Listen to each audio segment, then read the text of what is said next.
Hello learners, welcome to Learn On. Learning is on. UGEE, BITSAT और CUET 2024 exam के लिए specially इस आज के लेक्चर 2 में आज हम यूजीईई के टॉपिक रिप में जो linguistics and time and work, ये दो टाइप के जो रिप के टॉपिक्स है उसके आज हम कुछ कॉन्सेप्ट्स और क्वेश्चंस करने जा रहे हैं। देखिए, पिछले साल 2023 के वीडियोस में हमने इसके कुछ बेसिक्स कवर किए थे और कुछ अलग सवाल भी किए थे।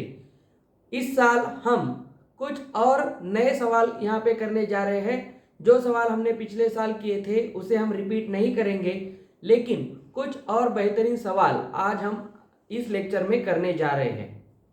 ठीक है, तो अब हम स्टार्ट करते हैं आज का लेक्चर, जिसमें आज हम linguistics and time work problems देखेंगे। अब देखिए, लिंग्विस्टिक क्या है। लिंग्विस्टिक एक आर्टिफिशियल लैंग्वेज है। आर्टिफिशियल लैंग्वेज है मतलब इसमें कुछ नॉनसेंस वर्ड्स लिए जाते हैं जिसका कोई सेंस नहीं होता है। अब नॉनसेंस वर्ड का मतलब क्या है कि आपको किसी और लैंग्वेज में कोई भी जिसका सेंस नहीं है ऐसे कुछ वर्ड्स दिए जाएंगे और उसका इंग्लिश में एक मीनिंग दिया जाएगा और बहुत सारे वर्ड्स जंबल करते हुए आपको उसमें क्या किया जाएगा, कुछ वर्ड्स और उसका एक ग्रुप दिया जाएगा और बाद में ऑप्शंस में आपको उसका उस आर्टिफिशियल लैंग्वेज में वो वर्ड पूछेंगे या कभी कभी उसका इंग्लिश मीनिंग भी आपसे पूछ सकते हैं। तो कुछ अच्छे सवाल हमने यहाँ पे लिए हैं। आपको भी खुद से मैं पहला सवाल बताऊंगा, उसके बाद आपको खुद से एक बार ट्राई करना है। ठीक है, उसके बाद टाइम एंड वर्क में कुछ शॉर्टकट ट्रिक की भी मैंने आपको स्लाइड्स यहाँ पे दी है, लेकिन हम ट्रिक्स याद करके नहीं जाएंगे, कॉन्सेप्ट सीखेंगे। क्योंकि अगर ट्रिक्स आपने याद कर ली और किसी एग्जाम में सवाल में आप ट्रिक याद न आने की वजह से फंस गए तो आपका वो सवाल वहां पे गलत हो जाएगा या आप उसे अटेम्प्ट ही नहीं कर पाओगे। इसलिए हम जो भी सवाल आज करेंगे वो पिछले साल से अलग होगा और उसमें हम आज कॉन्सेप्चुअली और किस अप्रोच से टाइम वर्क के सवाल कर सकते हैं, ये अब हम एक ही लेक्चर में दो टॉपिक देखने वाले हैं। तो चलिए स्टार्ट करते हैं आज का वीडियो, जिसमें हम linguistics and time work problems करेंगे। तो सबसे पहले एक सवाल आपको यहाँ पे दिखता है जिसमें हमने लिखा है here are some words translated from a artificial language. कोई भी आर्टिफिशियल लैंग्वेज है। अब देखिए, ये जो आर्टिफिशियल लैंग्वेज है ये कोई भी लैंग्वेज हो सकती है। आपको अच्छी तरह से दिखाई दे इसलिए हम क्या करते हैं, इसे थोड़ा सा साइड में लेते हैं। अब देखिए, हाँ, अभी आपको अच्छी तरह से दिखाई देगा। तो देखिए, here are some words translated from an artificial language। Artificial मतलब कोई भी नॉनसेंस वर्ड्स आपको दिए जाएंगे। यहाँ पे मैंने लिखा है और आपको बाद में पूछा है which word could mean ceiling tile. अब देखिए, मैं जिस तरह से आपको यहाँ पे एक्सप्लेन करूंगा आपको वो आराम से देखना है, समझ लेना है। हर सवाल में अप्रोच सेम होगा लेकिन सवाल डिफरेंट होगा। तो देखिए, अब हम इसे देखते चलेंगे। हम इसे यहाँ पे ले लेते हैं। अब देखिए क्या कहा गया है। यहाँ पे आपको कुछ वर्ड्स दिए हैं, जैसे हम यहाँ पे देखेंगे गॉर्बल फ्लर। अब मैं जैसे पढ़ रहा हूँ वो उसका वही प्रोनाउंसिएशन है, इसमें कोई लॉजिक नहीं है। जिस तरह से मुझे समझ में आता है मैं उसे पढ़ रहा हूँ, सिर्फ हमें उस वर्ड को इंग्लिश वर्ड के साथ मैच करके देखना है। जैसे यहाँ पे हम देखेंगे गॉर्बल फ्लर मीन्स फैन बेल्ट। अब देखिए, यहाँ पे मैं किसी को भी फैन या बेल्ट डायरेक्टली नहीं बोल सकता हूं, क्योंकि ये पूरा गॉर्बल फ्लर ऐसे मुझे यहाँ पे लग रहा है कि ये दो वर्ड्स को मिक्स करते हुए इन दो वर्ड्स को एक लैंग्वेज में ऐसा लिखा गया है।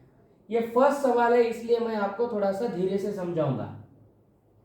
फिर आप देख सकते हो पिक्सन गॉर्बल मीन्स सीलिंग फैन। अब आप थोड़ा सा ये दो सेंटेंसेस यहाँ पे जो दिए हैं उससे एक मीनिंग कर सकते हैं। जैसे देखिए, आपको यहाँ पे गॉर्बल ये वर्ड दिखता है, सेम वर्ड आपको यहाँ पे भी गॉर्बल दिखता है। अब इसका मतलब क्या है कि गॉर्बल यहाँ पे फर्स्ट पोजीशन पे है और यहाँ पे फर्स्ट पोजीशन पे वर्ड है फैन। ठीक है, समझ में आया। अब देखिए, गॉर्बल यहाँ पे सेकंड पोजीशन पे है और फैन यहाँ पे सेकंड पोजीशन पे है। तो इससे हमें एक बात पता चल गई कि गॉर्बल का मीनिंग इस लैंग्वेज में अगर इंग्लिश में देखा जाए तो फैन होता है। क्लियर? तो हम यहाँ पे लिख लेते हैं गॉर्बल, एक काम करेंगे हम इसे यहां से, अब देखिए तो मीनिंग हमने यहाँ पे लिखना स्टार्ट कर देंगे। अब देखिए ये जो वर्ड है गॉर्बल, गॉर्बल का मतलब हमें तो समझ में आ गया फैन होता है। ओके, इसका मतलब यह है कि ये जो दूसरा वर्ड है फ्लर, फ्लर का मीनिंग होता है बेल्ट, क्लियरली यहां से दिख रहा है। तो अब हम यहाँ पे फ्लर को लिखेंगे बेल्ट। ओके, इसके बाद देखिए पिक्सन गॉर्बल, अब इसमें तो गॉर्बल वर्ड फैन के लिए आ गया, तो मतलब ये जो पिक्सन वर्ड है ये रिलेटेड है इंग्लिश वर्ड सीलिंग के साथ। तो इसका मतलब हम यहाँ पे लिख सकते हैं कि पिक्सल का मतलब है सीलिंग, ठीक है। अब देखिए आर्थ टसल, आर्थ टसल मीन्स टाइल रूफ, आर्थ टसल मीन्स टाइल रूफ। अब देखिए तो टाइल और रूफ ऐसे दो वर्ड्स हमें दिखते हैं, तो हम एक काम कर सकते हैं आर्थ और टसल ऐसे दो वर्ड्स को इसके साथ हम लेंगे। तो आर्थ को हम इंग्लिश में टाइल कहेंगे और टसल, टसल को हम इंग्लिश में रूफ कहेंगे। अब मुझे लगता है कि ये लैंग्वेज में और इंग्लिश वर्ड्स में आपको एक क्लैरिटी आ गई होगी, जिससे गॉर्बल का मतलब फैन, फ्लर का मतलब बेल्ट, पिक्सल का मतलब सीलिंग, अर्थ का मतलब टाइल और टसल का मतलब रूफ है। अब इससे आप देख सकते हो कि आपसे पूछा है what is the which word could mean ceiling tile. अब देखिए सीलिंग के लिए कौन सा वर्ड आया है, सीलिंग के लिए यहां पे आया है पिक्सल, ठीक है, और उसी के साथ टाइल, टाइल के लिए हमारे पास वर्ड आया है अर्थ। तो आप देख सकते हो पिक्सल अर्थ, ये आपको इसी ऑर्डर में देखना है, ये बहुत इंपॉर्टेंट है।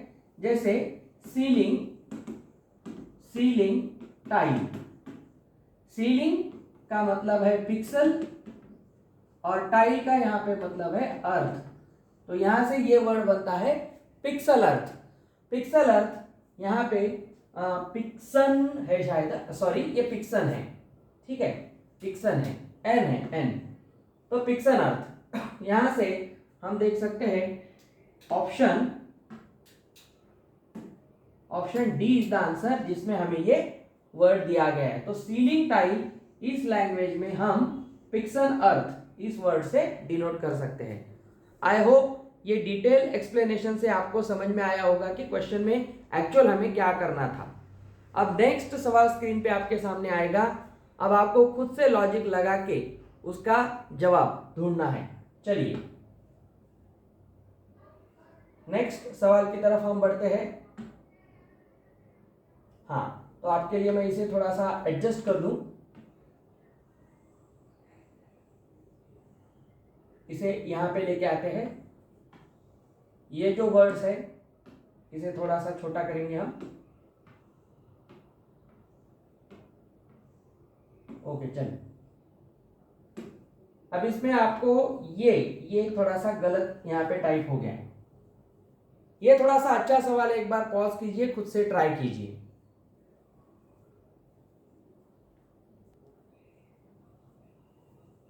ओके, तो आपने ट्राई कर लिया होगा।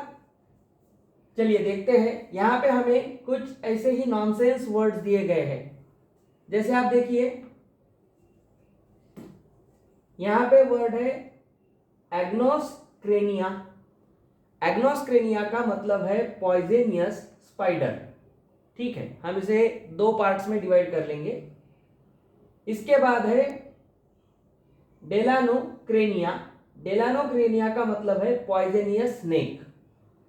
अब यहीं पे इस क्वेश्चन का कैच है, देखिए बहुत सोच समझ के मैंने ये क्वेश्चन यहां पे रखा है। डेलानोक्रेनिया का यहां पे मतलब दिया है पॉइजनियस स्नेक और एग्नोस्क्रेनिया का मतलब दिया है पॉइजनियस स्पाइडर। तो अगर आप पिछले क्वेश्चन की तरह यहाँ पे एग्नोस को पॉइजनियस और क्रेनिया को स्पाइडर बोलोगे तो ये गलत हो जाएगा। क्यों? क्योंकि अगर आप यहाँ पे क्रेनिया को स्पाइडर कहते हैं तो यहाँ पे क्रेनिया का मतलब तो स्नेक हो गया, सेकेंड वर्ड, ये तो गलत बात है। तो इससे हमें एक बात समझ में आती है कि अगर क्रेनिया एक सेम वर्ड है तो इधर ये कौन से सेम वर्ड को रिप्रेजेंट करता है, ये रिप्रेजेंट करता है यहाँ पे पॉइजनियस को। तो इसका मतलब तो ये हो गया कि ये जो क्रेनिया वर्ड है हम इसे यहाँ पे लिख लेंगे, ये जो क्रेनिया वर्ड है इसका मतलब है पॉइजनियस, पॉइजनस। ओके ठीक है। डेलानो क्रेनिया, अब क्रेनिया का मतलब तो पॉइजनस हो गया, तो डेलानो का मतलब यहाँ पे स्नेक होता है। कभी कभी आपको ऑर्डर आगे पीछे करके भी दे सकते हैं। डेलानो का मतलब यहाँ पे है स्नेक। ठीक है, अब देखिए थोड़ा सा आप इसे अच्छी तरह से ध्यान में रखिए। अब देखिए एग्नोस का मतलब क्या होगा, एग्नोस, क्योंकि क्रेनिया का मतलब यहाँ तो हो गया पॉइजनस, ये भी क्रेनिया पॉइजनस हो गया। डेलानो का मतलब यहाँ से स्नेक हो गया, तो एग्नोस का मतलब स्पाइडर होना चाहिए। अब देखिए एग्नोस, ठीक है, और यहाँ पे स्पाइडर। अब एग्नोस और यहाँ पे भी स्पाइडर है। इसका क्लियरली मीनिंग होता है कि जो एग्नोस वर्ड है उसका मतलब है स्पाइडर। Okay, spider. अब देखिए इसका ये भी मतलब होगा कि डीरी, डीरी का मतलब अब आप यहां पे लगा सकते हो ब्राउन है या कोई अलग से वर्ड है। चलिए डीरी, इसका मतलब हम यहां पे ब्राउन ले सकते हैं। अब हमसे कहा गया है which word could mean black widow spider.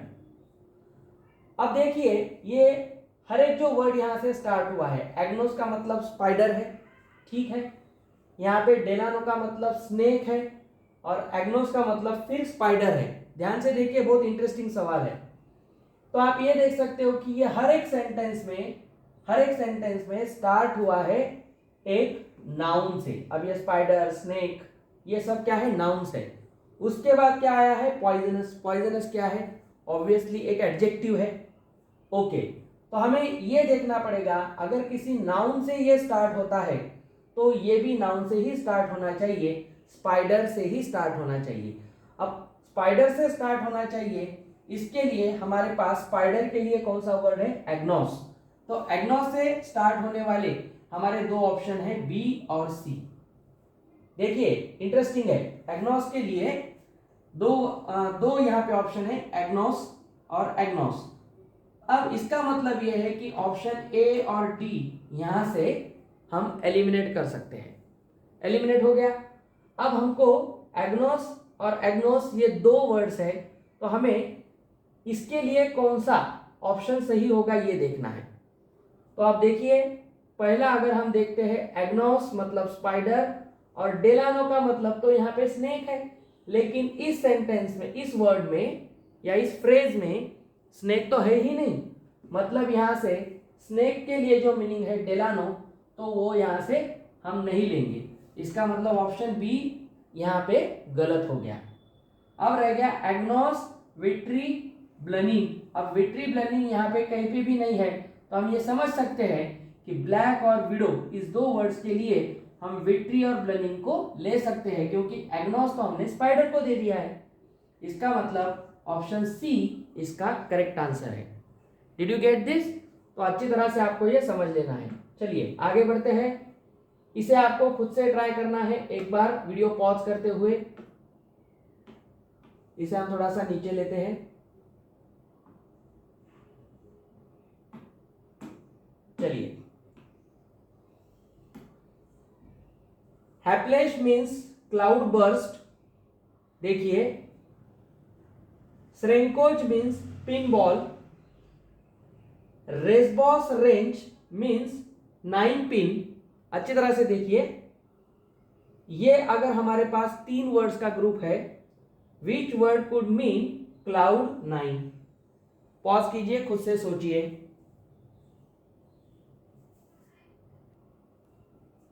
चलिए सोच लिया आपने। अब हम यहां पे देखने का ट्राई करते हैं। अब देखिए आपको यहां पे क्लाउड 9 ये वर्ड लेना है, तो एक काम हम यहां पे कर सकते हैं। जैसे अब इसका मीनिंग निकालेंगे। देखिए हैपल, हैपल यहाँ पे डबल एल है, लेकिन किसी भी ऑप्शन में डबल एल नहीं है। इसका मतलब ये इतना ही वर्ड हमें लेना है, हैपल। अब हैपल का मीनिंग यहाँ पे क्या होगा, क्लाउड। देखिए क्लाउड यहाँ हैपल से रिलेटेड है, तो हम इसे यहाँ पे क्लाउड कहेंगे। ऑटोमेटिकली ये जो दूसरा वर्ड है लेश, लेश बनेगा बर्स्ट, तो लेश का मीनिंग है यहाँ पे बर्स्ट, क्लाउड बर्स्टिंग का बर्स्ट। ओके, अब देखिए आपको यहाँ पे वर्ड दिखता है श्रैंकोच, और यहाँ पे भी दिखता है श्रैंकच। ये देखिए श्रैंक, यहाँ का मतलब श्रैंक, तो ये पूरा तो श्रैंकोच नहीं है। तो यहाँ से आप देख सकते हो श्रैंक यहाँ पे फर्स्ट है, श्रैंक यहाँ पे सेकंड है, तो सेकंड श्रैंक मतलब यहाँ पे सेकंड वर्ड कौन सा है, पिन है, और यहाँ पे श्रैंक देखिए फर्स्ट वर्ड पिन है। तो यहाँ से हमें ये समझ में आता है कि ये जो वर्ड है SRENCH श्रैंक, श्रैंक का मतलब है पिन। बस ये तो आपको डिकोडिंग करना है, और ऑटोमेटिकली आपको वर्ड मिलेगा रेस्बो। रेस्बो का मतलब होता है 9, रेस्बो का मतलब है 9। ठीक है, अब सभी वर्ड्स हमारे पास आ गए, तो हमसे पूछा है क्लाउड 9, क्लाउड 9 का वर्ड कौन सा होगा। क्लाउड के लिए हैपल और 9 के लिए रेस्बो, हैपल रेस्बो। तो यहां पे हमें काम करेंगे क्लाउड 9, तो क्लाउड के लिए हम लिखेंगे हैपल और 9 के लिए लिखेंगे रेस्बो। तो हमारा आंसर होना चाहिए हैपल रेस्बो। हैपल रेस्बो आपको यहाँ पे कहाँ दिख रहा है, यस ऑप्शन डी। समझ रहा है मैं क्या कह रहा हूं, इजी होता है। आपको एग्जाम में एक बहुत बड़ा पैराग्राफ या कुछ वर्ड्स या कुछ लाइंस दिए जाएंगे, लेकिन आपको इसी तरह से सभी वर्ड्स को दूसरी लैंग्वेज के वर्ड के साथ मैच करके देखना है। 2 मार्क के लिए ये सवाल आता है, इससे एक पैराग्राफ टाइप सवाल बनेगा। 7 मार्क के लिए तो आ सकता है, तो आराम से बन जाएगा। ये भी क्वेश्चन अगर आपने अच्छी तरह से समझ लिए, प्रैक्टिस कर ली, तो मैं आपसे गारंटी देता हूं कि आपके लिंग्विस्टिक के सभी सवाल बन जाएंगे। इसके बाद आपको नेक्स्ट सवाल हम देने जा रहे हैं। हाँ, 1 मिनट। ओके, तो मैं आपसे कहूंगा कि ये जो सवाल है ये आप एज अ होमवर्क करें। ये पीडीएफ आपको इसी वीडियो के डिस्क्रिप्शन में मिल जाएगी, और उसमें ये सवाल आपको खुद से करके देखना है, और इस वीडियो के कमेंट में इसका आंसर पोस्ट करना है। तो चलिए आगे बढ़ते हैं हम। ओके, तो यहां से हमारा न्यू टॉपिक स्टार्ट होता है, जो है टाइम एंड वर्क। अब टाइम एंड वर्क में ये जो स्लाइड मैं आपको दिखा रहा हूं, देखिए वर्क फ्रॉम डेज और डेज फ्रॉम वर्क, ये बहुत इंपॉर्टेंट है। अगर आपने इसको अच्छी तरह से समझ लिया तो आप मान लीजिए टाइम वर्क के सभी सवाल बन जाएंगे। अब बहुत सारे बच्चे कहते हैं कि सर हमें कुछ शॉर्टकट फॉर्मूले दे दीजिए। नहीं, ये सवाल शॉर्टकट फॉर्मूले से अगर बनते हैं तो शॉर्टकट फॉर्मूले आपको हमेशा के लिए ध्यान में रखने पड़ेंगे। फॉर्मूले तो आप आराम से भूल जाओगे, इसलिए आपको कॉन्सेप्ट ध्यान में रखना है। मैं इस पीडीएफ में आपको शॉर्टकट की एक स्लाइड है, दिखा भी दूंगा, तो आप यहाँ पे देख सकते हो। कुछ ट्रिक्स है मैंने यहाँ पे दिए, लेकिन मैं एक भी ट्रिक आपको नहीं सिखाऊंगा। जो हमें क्वेश्चन में आराम से कॉन्सेप्चुअली सीखना है वो मैं आपको बताऊंगा। एक कम से कम 10 ट्रिक है, आप देख सकते हैं यहाँ पे, ट्रिक 1 2 3, ये बहुत सारी ट्रिक्स है। तो देखिए ये आराम से 10 ट्रिक मैंने यहाँ पे दी है, लेकिन मैं रिकमेंड करूंगा कि आप ये ट्रिक्स को या शॉर्ट फॉर्मूले को याद ना करें, आप क्वेश्चन को समझ लें। हाँ, जो बेसिक कॉन्सेप्ट होता है टाइम एंड वर्क में, वो मैं आपको एक सवाल में बताऊंगा, उसी को हम यूज करते हुए आगे के जवाब निकालेंगे। तो चलिए हमारे इसी वीडियो का नेक्स्ट पार्ट है, इसमें भी मैंने कुछ बेहतरीन 4 से 5 सवाल लिए हैं। ये 5 सवाल अगर आप लगा लेते हो तो आप टाइम वर्क का कोई भी सवाल आराम से कर सकते हो। कुछ सेलेक्टेड है तो ये आप बाद में पढ़ लेना, ठीक है। मैंने सिर्फ आपके एक डिमांड पे ये दिया है, लेकिन मैं इस पे ज़्यादा बिलीव नहीं करता हूँ। तो चलिए आगे बढ़ते हैं। हम यहाँ से देखते हैं एक सवाल। जैसे यहाँ पे हमारे पास दिया है A can do a work in 15 days and B in 20 days। ये सवाल आप ऐसे ही बनेंगे, if they work on it together for 4 days then the fraction of the work that is left।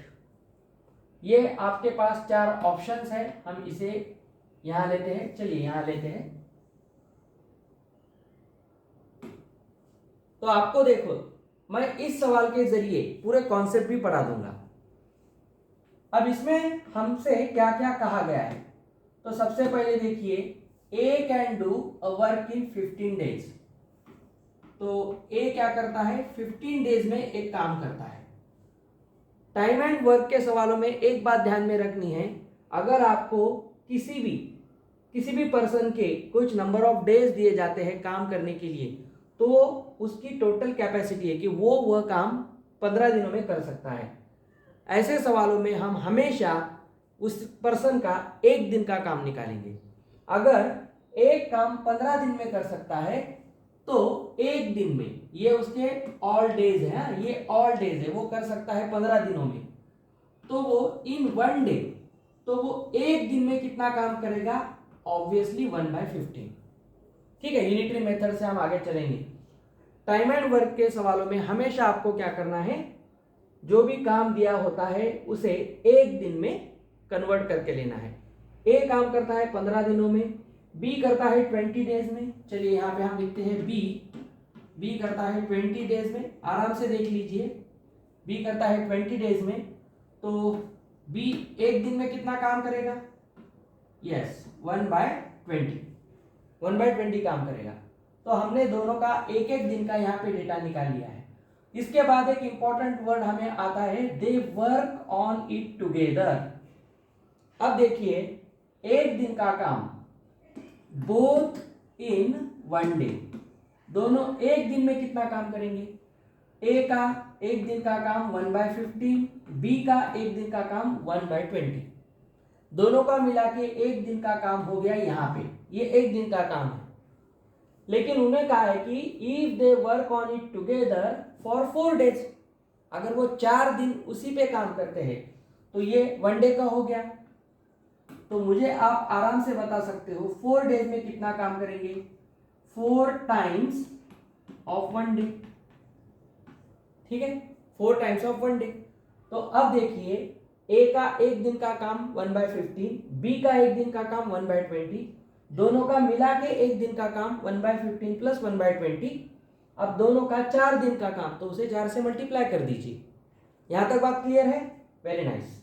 अब हमसे कहते हैं कि 4 दिनों के लिए दोनों मिलके काम करते हैं, then the fraction of the work that is left. तो काम तो पूरा नहीं हुआ, 4 दिनों में उन्होंने काम कर दिया, लेकिन अब अगर 4 दिन के बाद हम देखें तो कितना काम बचा हुआ है, उसका हमें फ्रैक्शन बताना है। ये देखिए 4 ऑप्शन फ्रैक्शन के ही है।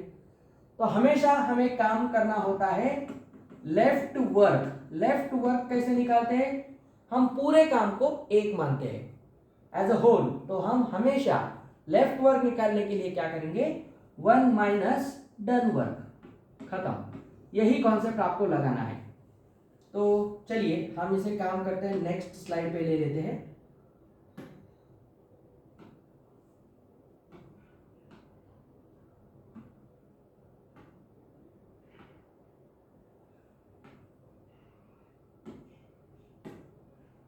एक मिनट।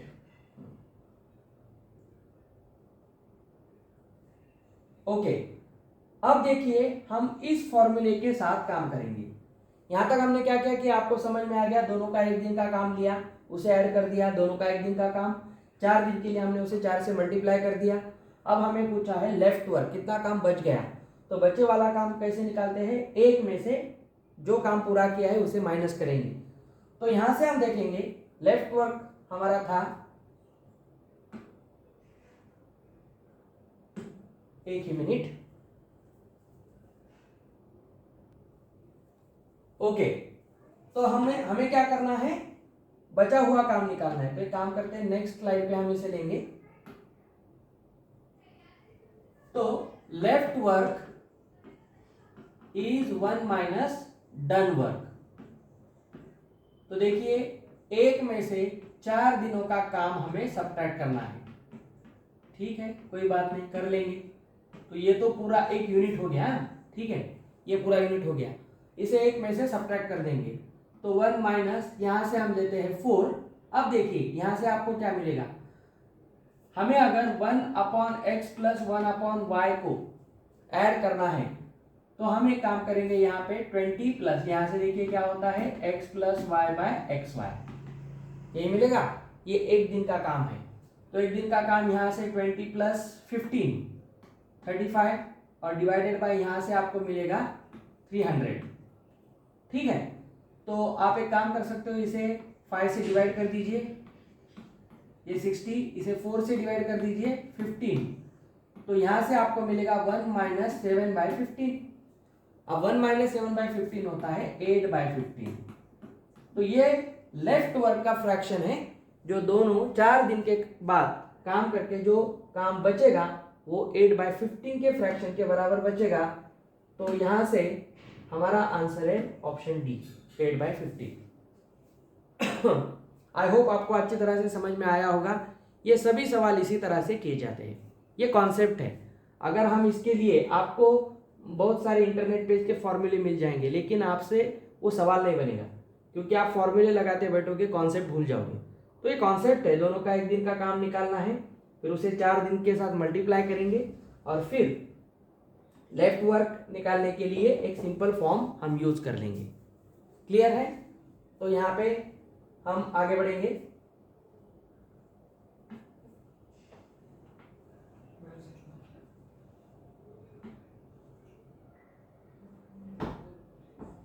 चलिए, ये सवाल आप खुद से ट्राई कीजिए।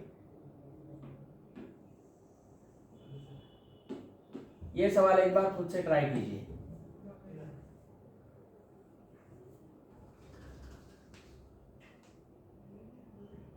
ओके, तो सवाल हमसे कहता है, A can lay railway track between 2 given stations in 16 days. 16 दिनों में वो एक ट्रैक पे काम कर सकता है। वही सवाल है, देखिए, ए इन 16 डेज, तो इन 1 डे, तो एक दिन में वो कितना करेगा, 1/16। बी कर सकता है 12 दिनों में, बी 12 डेज इन 1 डे, वो बनेगा 1/12। ठीक है, अब सी के साथ वो मिलके काम करते हैं 4 दिनों में, सिर्फ तीनों मिलके 4 दिनों में करते हैं। मतलब देखिए, 1/A 1/B 1/C, तीनों का अगर 4 दिनों का काम निकाले तो कितना होगा, एक बार खुद से ट्राई कीजिए, ट्राई कीजिए।